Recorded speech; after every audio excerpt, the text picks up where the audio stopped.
तो दोस्तों, जिस बांग्लादेश की इकोनॉमी कभी पाकिस्तान श्रीलंका से लाख गुना बेहतर था, आज वह बांग्लादेश चीन और अमेरिका से भीख मांगने को मजबूर है ताकि किसी तरह से जीने खाने का पैसा मिल सके। और ढाका की सड़कों का माहौल इस वक्त ऐसा हो गया है जिसकी आप कल्पना तक नहीं कर सकते।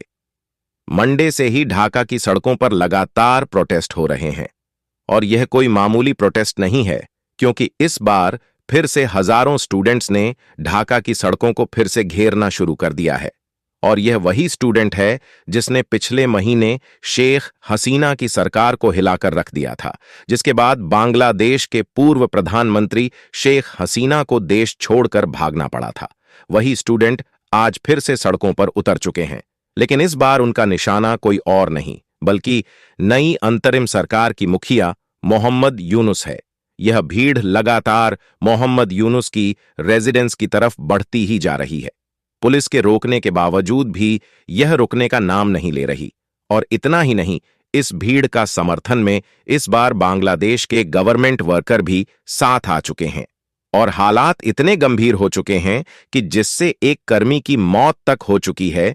इससे आप यह साफ साफ समझ सकते हैं कि यह आंदोलन फिर से एक बड़ा रूप लेने को तैयार हो चुका है। और बांग्लादेश की स्थिति इस समय इतनी नाजुक हो चुकी है कि अब वहां के बीएनपी पार्टी यानी कि बांग्लादेश नेशनलिस्ट पार्टी भी मोहम्मद यूनुस को चारों तरफ से घेरने में जुटी हुई है और वह ज्वालामुखी की तरह यूनुस सरकार पर टूट रही है। जिससे अब यह सवाल उठता है कि आखिर बांग्लादेश की आवाम यूनुस के खिलाफ प्रदर्शन क्यों कर रही है और बांग्लादेश में हो रहे इस प्रदर्शन की वजह से भारत पर क्या असर पड़ने वाला है और क्या मोहम्मद यूनुस अपनी नई नवेली सरकार से इस्तीफा देने वाले हैं, जानेंगे आगे इसी वीडियो में। लेकिन यदि आपने अब तक वीडियो को लाइक नहीं किया है तो पहले वीडियो को एक लाइक जरूर कर दीजिएगा और चैनल को भी सब्सक्राइब कर लीजिएगा, क्योंकि इससे हमारी काफी बड़ी मदद होती है। और क्या भारत को बांग्लादेश की मदद करनी चाहिए? आप हमें कमेंट में जरूर बताइएगा दोस्तों। सबसे पहले हम लोग जानते हैं कि आखिर बांग्लादेश के गवर्नमेंट वर्कर मोहम्मद यूनुस के खिलाफ क्यों प्रोटेस्ट करना शुरू कर दिया है। दरअसल जब से बांग्लादेश की सत्ता परिवर्तन हुई है, तब से बांग्लादेश की अंतरिम सरकार यानी कि मोहम्मद यूनुस बांग्लादेश की सत्ता को संभाल रहे हैं। लेकिन बांग्लादेश में हुए भीषण प्रोटेस्ट के बाद से सबसे ज्यादा असर वहां की गवर्नमेंट कंपनियों पर पड़ा है और वहां की कई छोटी और बड़ी कंपनियां अब बंद होने की कगार पर आ चुकी हैं। और इसका मुख्य कारण है विदेशी कंपनियों द्वारा बांग्लादेश में हो रहे कॉटन की एक्सपोर्ट को बंद कर देना और भारत के अदानी पावर द्वारा बांग्लादेश में सप्लाई हो रही बिजली की नियमित संचालन न होना। दोस्तों, जब से बांग्लादेश में दंगे हुए हैं, तभी से विदेशी कंपनियों को यह डर लगातार सता रहा है कि कहीं उनके द्वारा भेजा गया माल का पैसा डूब ना जाए। तो भारत के अदानी पावर द्वारा अनियमित इलेक्ट्रिक संचालन से भी बांग्लादेश की गवर्नमेंट कंपनियां अब धीरे धीरे बंद होने लगी हैं। दोस्तों, मैंने आपको कुछ दिन पहले ही बताया था कि अदानी पावर का बांग्लादेश के ऊपर $800 मिलियन का इलेक्ट्रिसिटी बिल बकाया है। इसके बाद अदानी पावर ने बांग्लादेश को यह चेतावनी दी थी कि यदि वह उन्हें बिजली बिल का बकाया नहीं चुकाते हैं तो वह बांग्लादेश की बिजली काट देंगे। लेकिन इतना कुछ होने के बाद भी बांग्लादेश की सरकार ने अदानी पावर की बिजली का बिल का भुगतान नहीं किया।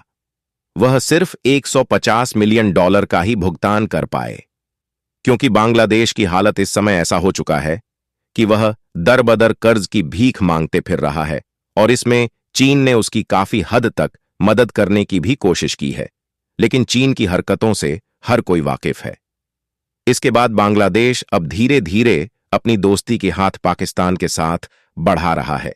वह पाकिस्तान जो खुद ही इस समय IMF से भीख मांग कर आया है, लेकिन इस समय बांग्लादेश के गवर्नमेंट सेक्टर की हालत इतनी खराब हो चुकी है कि कई कंपनियां तो अब बंद हो चुकी हैं, तो कई बंद होने के कगार पर आ चुके हैं, जिससे वहां की गवर्नमेंट कर्मी ने अब मोहम्मद यूनुस के खिलाफ खुलकर प्रोटेक्ट करना शुरू कर दिया है, क्योंकि बांग्लादेश सरकार के पास सरकारी कर्मचारी को वेतन देने का पैसा नहीं है।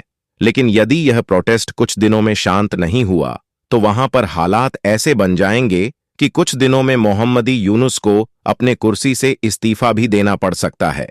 लेकिन इन सभी चीजों का फायदा भारत को सीधे सीधे मिल रहा है, क्योंकि जब से बांग्लादेश की स्थिति बिगड़ी है तब से भारत में गवर्नमेंट सेक्टर की लॉटरी ही लग चुकी है, क्योंकि अब सारी विदेशी कंपनियां बांग्लादेश की बजाय भारत में ही अपना मैन्युफैक्चरिंग यूनिट सेट कर रही है, जिसके लिए भारत सरकार ने नोएडा में एक टेक्सटाइल पार्क का भी निर्माण कर रही है, जिसमें कई बड़ी कंपनियों ने अपना पहले से ही रजिस्ट्रेशन करवा लिया है।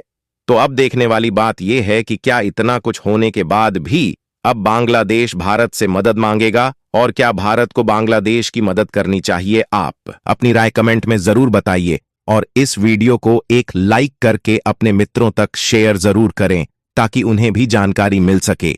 इसी तरह और भी नॉलेजेबल वीडियो देखने के लिए चैनल को सब्सक्राइब करके बेल आइकन को ऑल पर जरूर सेलेक्ट करें। जय हिंद।